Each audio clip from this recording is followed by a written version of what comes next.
a group of bicycle riders. They choose themselves to enjoy this day, cycling in the nature.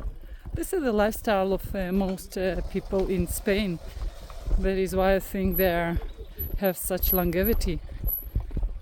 Making sport, hiking, walking, cycling in nature, communication in bars, or making, you see, sport in community, good quality of food, and no stress, tranquility, how they call it, tranquilidad.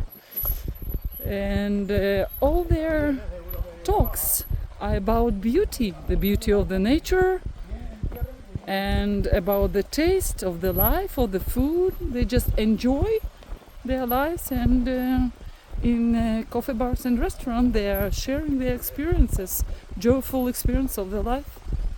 Isn't it amazing?